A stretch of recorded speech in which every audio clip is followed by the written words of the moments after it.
The rain fell in cold, relentless sheets, plastering the thin silk of her dress to her skin. One moment, she was standing on a priceless Persian rug in the grand foyer of the Park family mansion. The next, the heavy oak door slammed shut, its final, booming echo a verdict on her life. The security gates, wrought iron monstrosities shaped like snarling dragons, slid closed with a hydraulic hiss, locking her out, locking her into the storm. Zara pressed a trembling hand to her cheek, the sting of her mother-in-law's diamond rings still a fresh, hot memory. The words echoed louder than the thunder overhead. Worthless. Disgrace. A stain on their family name. Her husband, Park Seo-joon, had watched it all, his expression one of bored indifference, as if she were a piece of furniture being repossessed. It was his father, the formidable Chairman Park, whose quiet, chilling decree had sealed her fate. Remove her. 2 words. And her entire world, the fragile, gilded cage she had inhabited for 2 years, had shattered. She sank to the wet pavement, the gravel digging into her knees. All she had was the phone clutched in her hand, its screen a spiderweb of cracks from where she dropped it. Her fingers, numb with cold and shock, fumbled to unlock it. There was one number, a single, unsaved contact, given to her months ago by a maid who had seen the shadows growing in Zara's eyes. For emergencies, the old woman had whispered, pressing the slip of paper into her palm. If they ever try to bury you, this man, he keeps men like the chairman honest. Honesty. What a joke. With a certainty born of absolute desperation, she knew this was a call from which there was no return. Her thumb hovered over the screen. She was 20 years old, an art history student who had given up her scholarship, her country, her future, for a fairy tale that turned out to be a horror story. She had nothing left to lose. Her message was short, stripped of all but the essential facts. Chairman Park. He's broken the agreement. I'm out. She hit send. The small, delivered notification appeared beneath the text bubble. Then nothing. The rain intensified, washing away the last of her hope. She closed her eyes, letting the cold seep into her bones. Maybe this was it. Maybe she would just stop. A pair of headlights sliced through the darkness, so sharp and white they hurt her eyes. A black Genesis G90, long and sleek and silent as a predator, pulled up to the curb. It didn't belong in this neighborhood of ostentatious European luxury cars. It was too understated, too severe, too dangerous. The back door opened. A man stepped out, a large black umbrella blooming open to shield him from the deluge. He didn't hurry. He moved with an unnerving, deliberate grace, his polished black dress shoes making no sound on the wet asphalt. The suit he wore was charcoal gray, tailored so perfectly it seemed fused to his frame. Even in the gloom, she could see the faint glint of a silver watch on his wrist, the stark white of his shirt cuffs. He stopped a few feet away from her, the umbrella shielding them both. She could smell the faint, clean scent of rain on expensive wool and something else, a subtle cologne with notes of cedar and smoke. He didn't offer a hand. He didn't offer a word of comfort. His eyes, dark and unreadable, took in her drenched form, the blooming bruise on her cheek, the torn hem of her dress. Then he spoke, and his voice was a low, resonant baritone that cut through the storm. "Get in the car, Zara." It was the first time she had ever heard him say her name. Quan Jihan. The man who had brokered the merger between her father-in-law's company and a rival, the silent partner at dinners whose presence made even the arrogant Chairman Park seem subdued. She had only ever seen him from a distance. Up close, his stillness was an entity of its own, a palpable force. The way he said her name wasn't a request. It was an instruction. It was a claim. Numbly, she did as she was told. The car's interior was black leather and cool, conditioned air. It was utterly silent. 2 men sat in the front, their faces impassive, their dark suits identical.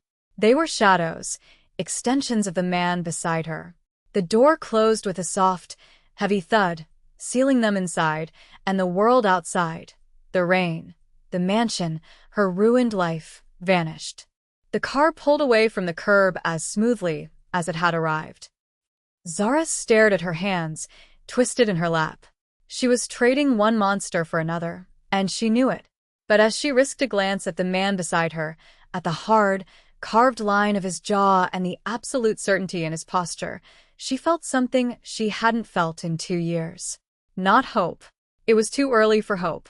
It was the faintest, most terrifying flicker of possibility. They drove through the glittering, rain-slicked streets of Gangnam, but they didn't stop at a hotel, a hospital, or a police station. The car descended into a private underground garage beneath a skyscraper that pierced the clouds, a needle of black glass and steel. Jihan led her to a private elevator, his hand hovering at the small of her back without ever making contact. The elevator ascended with dizzying, silent speed. The doors opened directly into a penthouse apartment. The view was breathtaking. An entire wall of floor-to-ceiling glass revealed the sprawling panorama of Seoul, its lights a galaxy of jewels scattered across the dark, wet landscape. The space was vast, minimalist, and cold. Black leather sofas, chrome and glass tables, polished dark wood floors. It was less a home and more a monument to power. The elevator doors slid shut behind them. The click was soft, but it sounded as final as a vault being sealed. Jihan shrugged out of his suit jacket, revealing the perfect fit of his white shirt and the dark leather of a shoulder holster. He laid the jacket over the back of a sofa. "You will be safe here," he said, his back to her as he walked toward the window. Zara hugged herself, a sudden chill running through her that had nothing to do with her wet clothes. He turned his head slightly, his profile sharp against the city lights. "You will also not leave." The words hung in the air, as stark and unyielding as the steel frame of the building. She had escaped the chairman's mansion, a prison of tradition and cruelty. Now, she stood in Quan Jihan's fortress in the sky. A gilded cage, but a cage all the same. And its owner was infinitely more dangerous than the man she had just fled. That was the moment she understood. Her life was no longer her own. It had been claimed. The next morning, Zara awoke in a bed larger than her entire dorm room had been. She was wearing a soft, gray t-shirt and sweatpants that had been left folded at the foot of the bed. Her ruined dress was gone. Sunlight streamed through a gap in the heavy blackout curtains, illuminating dust motes dancing in the air. For a disoriented moment, she had no idea where she was. Then the memory of the rain, the slammed door, and Quan Jihan's cold eyes came rushing back. She explored the suite she was in. It had its own bathroom, stocked with expensive, unfamiliar products, and a walk-in closet that was currently empty save for the clothes she now wore. The silence of the penthouse was absolute, a weighted blanket that seemed to absorb all sound. When she finally ventured out, she found Jihan in a glass-walled office at the far end of the main living area. He was on the phone, speaking in a low, even tone. He didn't look up, but she knew he was aware of her presence. It was a feeling she couldn't shake, the sense that his attention was a physical thing, a constant, low-level hum in the background of her existence. A quiet, middle-aged woman appeared, introducing herself as the housekeeper, and showed her to the kitchen, where a simple breakfast was laid out. The woman didn't meet her eyes. No one here did, except for him. It was a world of ghosts, and he was the only solid thing in it. Later that day, a doctor arrived. A woman with a kind face and tired eyes. She examined Zara's bruises with professional detachment, prescribing a cream for the swelling. Jihan stood in the doorway of the bedroom the entire time, his arms crossed over his chest. He was silent, his expression unreadable, but Zara saw it again, a flicker of something dark and violent in the depths of his eyes as the doctor gently probed the mark on her cheek. It wasn't pity. It was something colder, something that felt like rage being put on ice. He carried his control like a shield, but she was beginning to see the cracks. His power wasn't just in his wealth or his men, it was in his stillness, his surgical precision. But beneath it, there was a furnace. She wondered what it would take to make it burn. Days bled into a week. Jihan was a constant, peripheral presence. He worked relentlessly from his office, took meetings in the living room with men whose faces were as hard as his, and ate his meals in silence across a vast dining table from her. He provided her with clothes, simple, elegant pieces in muted colors, and a shelf of books on art history. The gesture was so specific, so personal, it was more unsettling than any threat. He knew who she had been before she became Mrs. Park Seo-jun. One night, unable to sleep, she wandered the silent penthouse. A door she had assumed was a closet was slightly ajar. Curiosity, an impulse she thought had been beaten out of her, got the better of her. She pushed it open. It was another study, smaller and more personal than his glass office. A heavy oak desk, shelves of leather-bound books, and on the corner of the desk, a single, silver-framed photograph. She picked it up. It was Jihan younger, smiling a genuine, unguarded smile. Beside him stood a young woman with the same dark eyes and high cheekbones. She was laughing, her head thrown back in joy. Zara turned the frame over. A small, engraved plaque on the back read, Jia. Summer, 5 years ago. The boss does not like people in this room. Zara spun around, her heart hammering against her ribs. One of Jihan's men stood in the doorway. He was younger than the others, with a long scar that cut through his left eyebrow. His name was Sung. He was Jihan's right hand, the one who moved with the same quiet efficiency as his master. She expected him to be angry, to drag her out. Instead, his gaze fell to the photograph in her hand, and his expression softened almost imperceptibly. His sister, Sung said, his voice quiet. She was caught in the crossfire of a territory dispute. With a man not unlike your father-in-law. A man who thought the rules didn't apply to him. He looked at Zara then, and for the first time, she saw a glimmer of understanding in his eyes. The arrangement Jihan has with men like Chairman Park, it is not about business. It is about preventing that. No collateral damage. No innocence hit. The chairman broke the most important rule when he laid a hand on you. The pieces clicked into place. This wasn't just about a broken contract. For Jihan, this was personal. She, an unwilling participant, had become the symbol of a failure he refused to repeat. She was the ghost of his sister. Given a second chance, he was determined not to waste. The relative peace of her gilded cage was shattered 2 days later. Chairman Park was not a man who took kindly to being defied. He couldn't use the police, their arrangement ran too deep, so he used his own brand of muscle. Thugs. The first report came from Sung. A restaurant Jihan owned in Itaewon had been shot up. No one was killed, but the message was clear. Give her back. Jihan's reaction was terrifying in its absence. He didn't shout or pace. He simply stood at the window, his hands clasped behind his back, and a cold, predatory stillness descended over him. The temperature in the room seemed to drop by 10 degrees. The next attack was more direct. Jihan was called away to deal with the fallout from the restaurant, leaving Sung and 2 other guards at the penthouse. It was the opening Park's men were waiting for.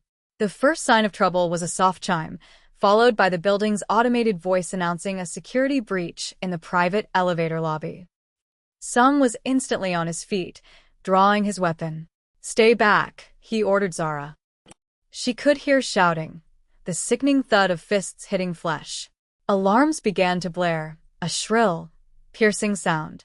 Sung and the other guard were a whirlwind of motion, engaging the men pouring out of the elevator. Fear, cold and sharp, lanced through Zara. The emergency stairwell door was just down the hall. Sung saw her looking at it. Go, he yelled, ducking under a wild swing from a man with a pipe. Get out of here. She could run. She could take her chances and disappear into the city. For a split second, she considered it. But then she saw another of Park's men, moving stealthily along the far wall, a long knife in his hand. He was flanking Sung, who was too busy with the man in front of him to notice. Zara didn't think. She acted. Her eyes landed on a heavy, abstract glass sculpture on a pedestal near the wall. It was all curves and sharp edges. She grabbed it, her hands screaming at the weight, and swung it with all her might into the side of the ambusher's head. The man crumpled to the floor with a grunt. The sculpture shattered, sending shards of glass skittering across the polished floor. The sound, sharp and violent, gave Sung the opening he needed. He dispatched his own opponent and turned to face the new threat, his eyes wide with surprise when he saw Zara standing there, breathing heavily, her hands bleeding from the broken glass. She hadn't run. In a fight that was not her own, for a man she barely knew, she had chosen a side. When Jihan returned, the scene was one of controlled chaos. His men were securing the intruders, who were bruised and zip-tied on the floor. Sung was briefing him in a low, urgent tone. Jihan's eyes scanned the room, cataloging the damage, his face a mask of cold fury. Then his gaze found Zara. He walked directly to her, ignoring everyone and everything else. He bypassed Sung, his focus absolute. He reached her, and his hands came up, not to strike or restrain, but to check. His fingers, surprisingly gentle, skimmed over her arms, her shoulders, before coming to rest on her jaw, tilting her face up to the light. His thumb brushed over her cheek, near the fading bruise from her father-in-law. "Did they touch you?" His voice was a low growl, a dangerous vibration she felt in her bones. She shook her head, unable to speak. His dark eyes searched hers, looking for any hint of a lie. The silence stretched, thick and heavy, charged with an intensity that made the air crackle. He had been holding his breath. She saw the minute release of tension in his shoulders when he finally believed her. That was the moment everything changed. His protection was no longer about a principle or a memory of his sister. It was about her. And that was a far more dangerous proposition for them both. The attack on the penthouse drew a line in the sand. Jihan's world, once a place of calculated risks and controlled violence, now had a new, unpredictable variable, her. The quiet spaces between them, once filled with tension and uncertainty, were now laced with something else, something sharper. He started training her, not with weapons but with awareness. He taught her how to spot a tail, how to recognize the subtle shift in a room's atmosphere when danger entered it, how to use her unassuming presence as a shield. He was sharpening her for the world he inhabited. Chairman Park, however, was not a man to be deterred by a failed assault. He was an old predator, and when cornered, he grew more vicious. He escalated. Jihan had a meeting with the heads of the other major families, a neutral ground affair in a private room at the Shilla Hotel. He insisted Zara come with him. "You are safest where I can see you," he'd stated, leaving no room for argument. They were walking through the hotel's underground parking garage, flanked by Sung and 3 other men, when a white delivery van parked near the exit exploded. The force of the blast was a physical blow, a wave of heat and pressure that threw them all forward. Jihan reacted with inhuman speed. He shoved Zara down, twisting his body to cover hers as concrete and metal shrapnel rained down around them. The world went silent, replaced by a high-pitched ringing in her ears. The acrid smell of smoke and burnt chemicals filled her lungs. For a terrifying, heart-stopping second, the weight of him on top of her was just dead weight. He wasn't moving. Panic, pure and primal, seized her. She pushed against his shoulders. "Jihan." He stirred, groaning, and pushed himself up. Blood trickled from a gash on his temple, stark red against his pale skin. His suit was torn, his hair disheveled.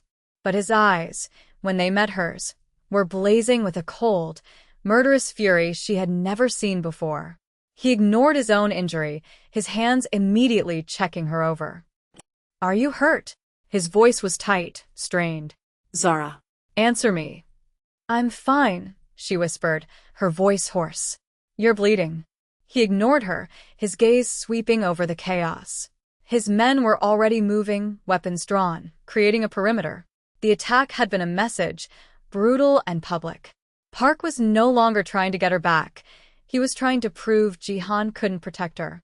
Back in the penthouse, as the doctor stitched the cut on his temple, Zara watched him. He took the pain without flinching, his jaw set. She knew then that being a passive victim was no longer an option.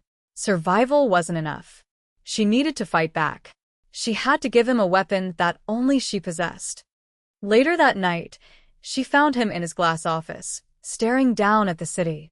"Seo Jun," she said, her voice steady and cold. "My husband. He has a weakness." Jihan turned slowly, his dark eyes fixing on her. "He gambles," she continued, the words coming easier now. "Heavily. And he has a secret apartment in Apgujeong he uses for his affairs. He thinks his father doesn't know about it. He's arrogant and he's careless. He keeps records there. Ledgers, deal notes, things that are supposed to be in his father's safe. Things that prove the chairman has been skimming from his partners." She was handing him the key to her former family's destruction. She was using the intimate, ugly secrets of her marriage as a weapon. And she felt no guilt, only a cold, clean sense of purpose.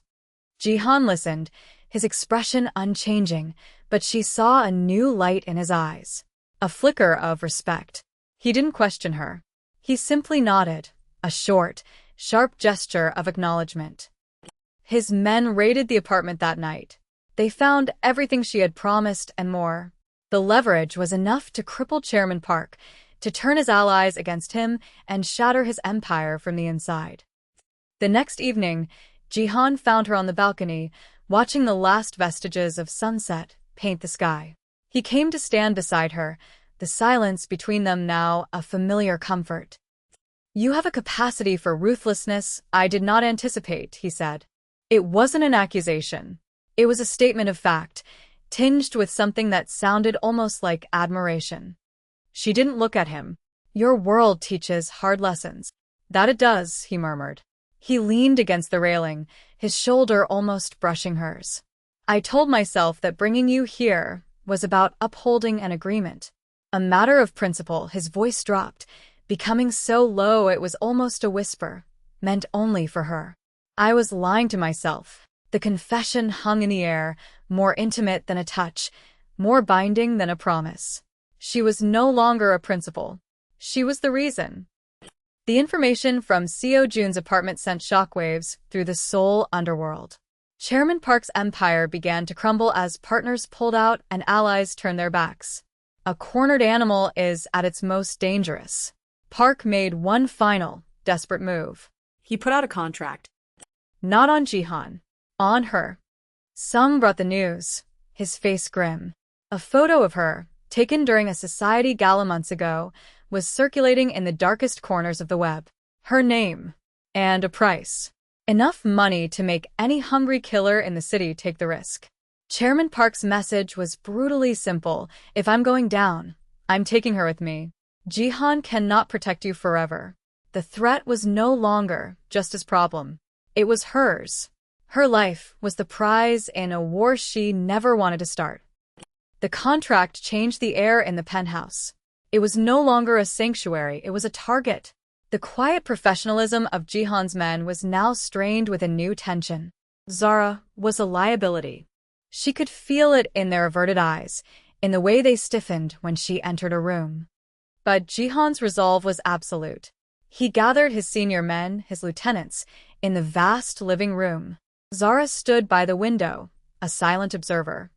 "The contract on Zara is a declaration of war against our entire family," Jihan announced, his voice ringing with cold authority. "She is under my protection. Any man in this room who feels that is a burden is free to leave now. But if you stay, you will defend her as you would defend me. There will be no confusion on this point." No one moved. The loyalty he commanded was a palpable force, a wall of silence and steel. But Zara knew it wasn't enough. They couldn't hide in this tower forever. The only way to end this was to cut the head off the snake. She waited until they were alone, the city lights a silent audience outside the glass wall. "I can get you inside the mansion," she said quietly. Jihan turned from the window, his expression unreadable. "My men have analyzed the schematics. It's a fortress." "Not for me," she replied, stepping closer. Chairman Park is a man of habit and arrogance. Every Thursday night, he meets with his inner circle in the panic room hidden behind the library wall. He reviews the physical ledgers, the ones he doesn't trust to any digital format. She took a breath. "The security for that wing, the biometrics, they're tied to me. To my fingerprints, my retinal scan. I was family. He was too arrogant, too certain of my powerlessness, to ever change them. She was offering herself as the key, the Trojan horse. This was her decisive act. She would not be a damsel to be rescued. She would be the weapon that ended the war.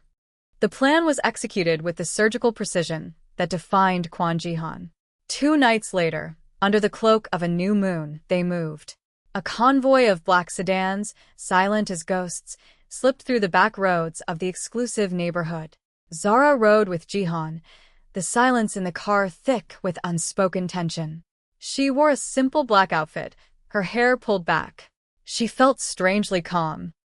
At a service entrance hidden by overgrown ivy, she placed her hand on a biometric scanner. A soft green light blinked, and a lock clicked open. She led them through the sterile, white corridors of the staff wing, a path she had walked 1,000 times in misery, now a path to reclamation. They reached the library. It was just as she remembered it, smelling of old leather and floor polish, a mausoleum of books no one ever read. Jihan's men, 5 of them including Sung, moved like shadows, securing the exits. Jihan gave her a nod. She walked to a specific shelf, running her fingers along the spines of the books until she found a false one. She pressed it. A section of the wall slid back with a low hum, revealing a reinforced steel door with another scanner. This was it. But as she reached for the scanner, the main library doors burst open. Chairman Park stood there, flanked by his own guards. He held a pistol, and his face was a mask of pure hatred. "Did you really think it would be that easy, you little whore?" he snarled. A firefight erupted in the enclosed space. The sound of silenced weapons was a series of deadly coughs. Jihan moved with a fluid, lethal grace, a phantom dispensing death. But Park had one last, pathetic card to play. Her ex-husband, Seo-jun, scrambled from behind his father and grabbed Zara, yanking her in front of him as a shield. He pressed the cold muzzle of a gun to her temple. His hand trembled, and he smelled of sweat and fear. "Let us walk," he shrieked, his voice cracking. "Let us walk or she dies." Across the room, Jihan froze. His weapon was trained on them, but he had no clean shot. His face was a terrifying mask of cold, controlled fury. For a heartbeat, the world stopped. Zara looked at the sniveling, pathetic man holding her, the man who had watched her be abused and discarded without a word. She saw the desperation in his eyes, the weakness she had told Jihan about. She would not be his bargaining chip. She didn't scream or struggle. She did what he would never expect. With a sudden, violent motion, she stomped her heel down, hard, on the arch of his foot. He grunted in pain, his posture faltering. In that same instant, she drove her elbow backward, jamming it into his ribs. His grip loosened for a fraction of a second.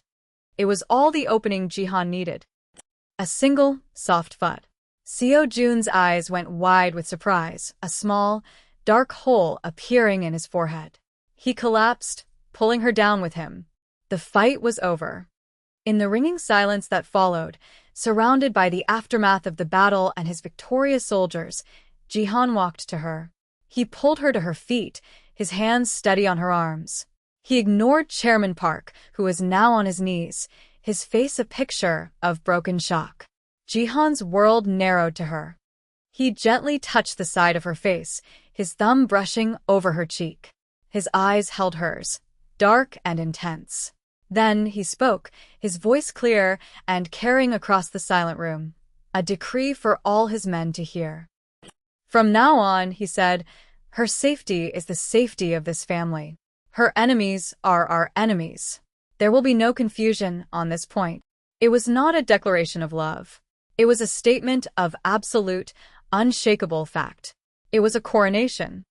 The cost of that victory was the final, irrevocable incineration of her past. The girl who had dreamed of art museums and a quiet life was gone, burned away in the fire of that night. She had chosen this world of shadows, and there was no going back. Weeks later, Zara stood on the balcony of the penthouse. The Seoul skyline glittered below, a sea of diamonds on black velvet. The physical bruises had long since faded, but she knew the night in the library had left its own marks on her soul, scars that had forged her into someone stronger, someone harder. The glass door slid open. Jihan stepped out. He wore a soft black sweater, no suit, no armor. He held 2 glasses of wine, offering one to her. She took it, their fingers brushing for a moment. It was a spark of warmth in the cool night air. He stood beside her, not touching, but his presence was a solid, comforting weight at her side. The silence between them was different now. It was not the tense, watchful silence of their first weeks together, but an easy, shared quiet. They had faced death together, and in doing so, had forged a bond stronger than words. She was no longer a prisoner in this gilded cage. She had walked through the fire and chosen to stay. In the dark reflection of the glass, she saw them standing side by side, 2 figures against the vast, glittering city. She saw a survivor who had found her power and the quiet, dangerous man who had given her a sword instead of just a shield. The storm was over, but looking at him, at the intensity in his dark eyes as he watched her, she knew a different, more thrilling one was just beginning.